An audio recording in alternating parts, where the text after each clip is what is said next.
Aquí se ha utilizado Extremadura como un tablero de ajedrez.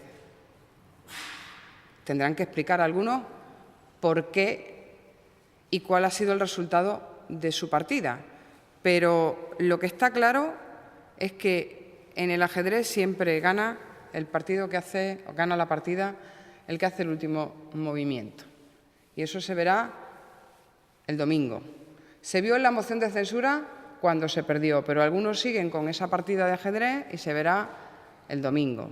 Y viene el señor Rubalcaba a Extremadura, a ese terreno en el que le ha gustado experimentar pues su última ocurrencia, que ha sido la moción de censura, sin pensar en las consecuencias que podía o debía tener para Extremadura, y lo que hace el señor Vara es visualizar el apoyo del PSOE extremeño a su candidato al que